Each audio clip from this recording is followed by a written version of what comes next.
Alright guys, I want to thank you for coming back to my channel. Today's going to be a little bit different video today. It's a nice day in Pennsylvania. It's finally feeling like springtime. I don't know, going on 70, 75 degrees or so.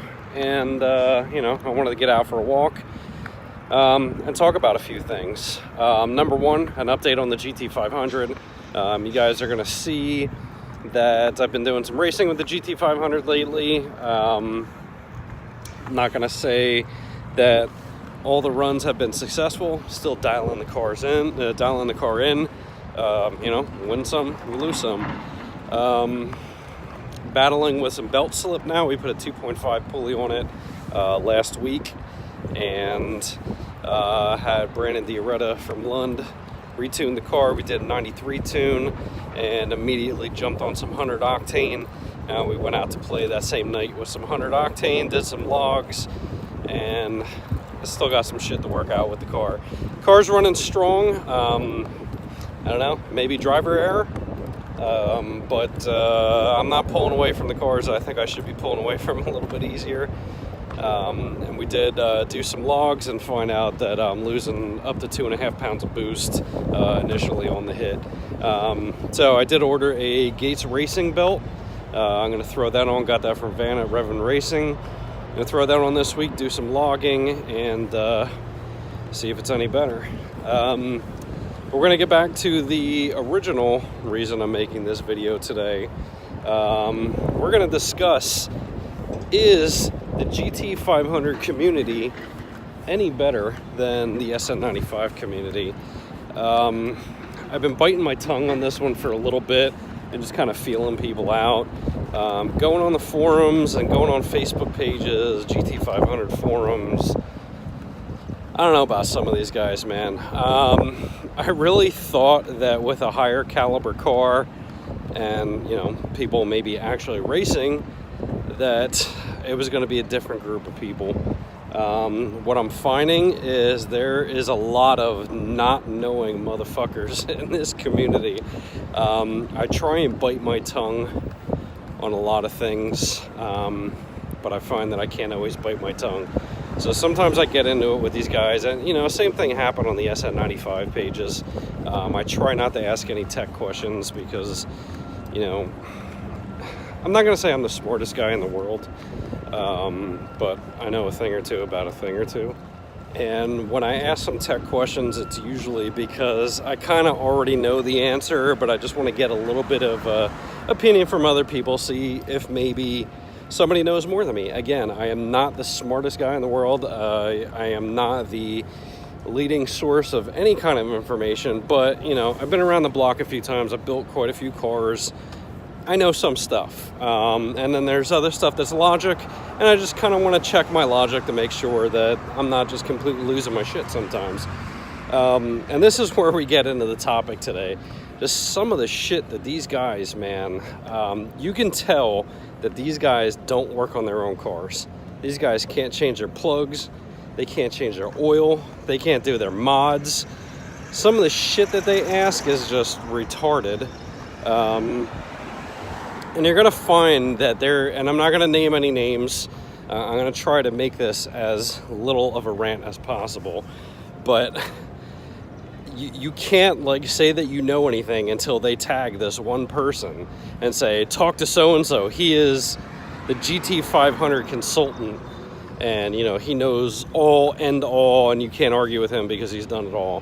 While I agree said person may be an awesome resource for lots of things on GT500s, I don't know. I don't really agree with it paying somebody a consulting fee to get information. I sure as fuck am not going to do that, but some of these guys rely on that information or lack thereof a little too much. I don't know. It's just not my style. I'm sure he's a nice guy. It's just, I don't really believe in that. But some of the stuff that I ask, again, this has been my first OBD2 car in a while. First bout I got into it with a bunch of retards on these pages is when I was removing my cats. I had a high flow catted X pipe, and the car's already tuned, obviously. The car was tuned prior. And I wanted to throw on my off-road X pipe. So just to double check myself, put up a post and say, hey guys, it's been a little bit since I've had an OBD2 car. I'm taking off the cats, throwing on my off-road X pipe. From what I understand and what I remember of rear O2 sensors was just that they were for catalyst deficiency, and there was no monitoring other than catalyst deficiency. So I just wanted to make sure, hey, if I remove these, am I only going to get a code for catalyst deficiency, or do I have to worry about other issues? I think some of the newer ones, the 11 to 14s, have some temperature overload something, you know, it'll sense the cat's too hot and throw it in limp mode. So I just want to make sure I wasn't going to get a limp mode. Made it very clear what year car I was dealing with, and Jesus Christ, I went out the woodwork. Oh, you should never remove your cats, you're creating EPA violations. Who the fuck would take off their cats and not retune their car? Your fuel trims are going to be off, you're going to blow your car up, yada yada yada. So I got into it with a few guys and said, look, you know, again, I'm not dumb. The rear O2 sensors do not do anything with your fuel trims. Again, correct me if I'm wrong. They do not do anything with your fuel trims. They only sense catalyst deficiency. Just wanted to make sure that my year wasn't one of those years that it throws in limp mode because of that. Jesus Christ, you know, back and forth with these guys. And again, they want to throw the, oh, well, I'm making XYZ horsepower, so I know. Well, guess what? I'm making the same horsepower, if not more. Again, I just don't always advertise that because I don't want to give too much information on the car yet. So, you know, it turns into a dick swinging contest like everything. The one guy that I argued with, and I ended up having to block him on Facebook because he was just a belligerent fuck, making racial comments towards my ethnicity because I have a very ethnic name. He was just a belligerent fuck. It turns out the guy doesn't even have a GT500. He has a just a regular GT. They threw a GT500 motor into it and thinks he's fucking king shit. So that's one of those examples. Today was another example. Just trying to get some information to bring up my roll racing game and see if maybe I'm doing something different. I made a mention about traction control, and everybody fucking, oh, you got to turn off traction control. You're going to turn off traction control. It's killing you. It's killing you. It's pulling timing, yada, yada, yada. And I said, okay, you know, I would agree. From a dig, let's turn off traction control. From a roll, I've never turned off the traction control. And again, this is a new thing for me with traction control. I haven't had shit with traction control in a built car. You know, so again, I know doing a burnout, turn off traction control. Doing a launch, turn off traction control. On the dyno, turn off traction control. Great. From a roll, I didn't feel the need to turn off traction control. Everybody's swearing up and down, up and down, up and down that, you know, that's killing my power. So I had to respond back and say, hey, you know, I only have the original TCS that doesn't have all the launch control and all that crazy shit, because they were talking about doing click sequences. So look, I just have basic on off. I was like, you know, on top of it, if it was my traction control, there is an audible ding when traction control has sensed slippage and starts to intervene. And also the traction control light will come on. So I said, hey, none of this is happening. So I don't think traction control has anything to do with it. Oh, you got to shut it off. Shut it off anyway. It's still interfering even if it's not lighting up. It's a passive system. I say, yes, I understand it's passive. I understand I can turn it off. I'm saying with it on, when I'm doing 30 rolls or 40 rolls, my car fucking dead hooks, and it does not show me that traction control is a problem at all. It doesn't light up, doesn't do anything. So I don't think traction control is a problem. Again, we get into it. I just delete my post because I don't feel like arguing with people that don't know better. Check with my tuner, verified, look through the logs. Traction control is not pulling timing. Timing is solid and straight and is doing its thing. So again, another misnomer by these guys that don't fucking race, don't work on cars, don't know anything about cars. They just go to car shows. Again, I am driving on an almost 29-inch tall drag radial. The car dead hooks. You know, I know I have some belt slip issues, little things I'm working on, but again, just nonsensical bullshit. Another post was running 100 LL, which is aviation fuel, in the car last week. You know, another fucking post that blew through the roof. You had like 2 guys that actually ran it and say they ran it for a while and did give me some good pros and cons. Other guys just talking out their assholes. You know, I've never run alternative fuels, run pump gas straight. Just nonsensical bullshit. So at the end we come to, is the GT500 community and world any better than SN95s? And I'm going to tell you, the answer is undoubtedly no, it is not better. If anything, it may be partially worse. So you have a set community of younger, more so younger gentlemen that maybe do not have a lot of financial background, buying these SN95s that are shit boxes, and they're getting, you know, their first car, second car, and trying to do a build.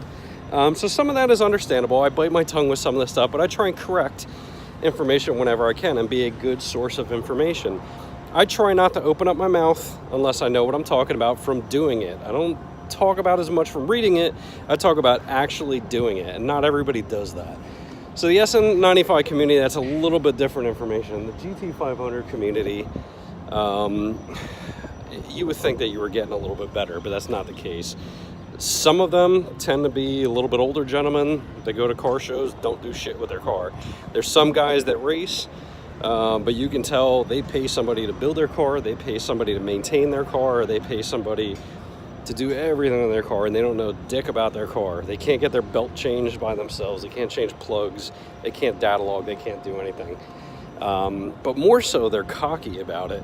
You know, oh, I make 750 horsepower, so, you know, I know. Well, it doesn't fucking mean anything if you paid a consultant a fee of $300 to tell you what parts to use that everybody uses, because it's all cookie cutter shit. Everybody has the same setup.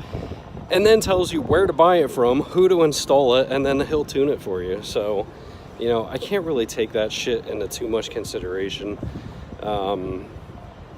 It's tough though, man. It is really tough. I cannot get those guys engaged on any of the videos.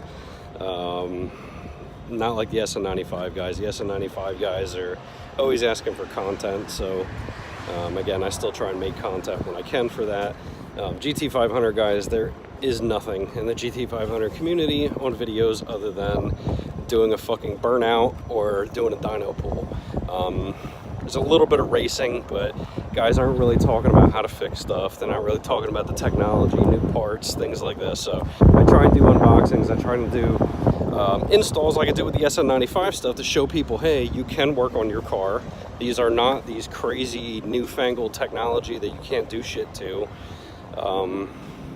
It just doesn't bode well with the community. So I just post the videos. If people watch them, great. If not, you know, whatever. I'm just gonna stop making videos. Hopefully some people find this stuff useful and start actually turning wrenches on their car rather than paying somebody else to do it. But you know, I can only try. The intent of these videos is to get people to realize that working on your car is not scary. You don't always have to know what you're doing. A lot of times I just wing shit and go with it. It all just comes with research, a little bit of know-how. You know, I do have some mechanical know-how from dipping into stuff, but I just learn as I go, as well as you guys should. So SN95, GT500, Camaro, whatever you got, work on it. Learn something about it. Do things, try things, and don't just talk shit because somebody set you up with a lot of horsepower and act like you're king fucking dick on campus. That's not going to roll with people that actually know what they talk about. So I do go back and forth with a couple people via PM, and they just laugh at some of the comments on these and just say thank you for making me laugh today. So if not for anything else, I hope that it's at least enjoyment reading my posts and maybe playing a little bit of devil's advocate and asking questions and getting people to talk and get engaged. It's maybe helpful to somebody. So far, it really hasn't done too much usefulness, though, on the pages as far as I can see. So we're going to go ahead and sign off. If you guys are interested in the GT500 content, please stick around. Let me know what kind of videos you want to see. Now that we got the car pulleyed a little bit, making a little bit more power, we're going to be doing more street runs. We're going to be going to the track soon, too, and seeing what it'll do. See if it'll click off some times. We'll be going to the dyno eventually. I'm not overly concerned with dyno numbers because I have an idea of a range it's making. So I'm not overly concerned with that, but we will be doing lots of racing this summer, whether it is roll racing or at the track. And I'll try and get you guys as much content as I can. So go ahead, like, subscribe, throw some feedback down in the comments. Let me know if there's specific stuff you guys want to know about the car, or like if you want me to do a walk around like I did with the SN95, or if you guys have ideas for content, hit me up, let me know. And hopefully my rant video today didn't piss off too many people to where I get ousted from the community, whatever, YOLO. But hopefully you guys get the idea and the gist of the content today. So I'll sign off. We'll talk to you guys another time.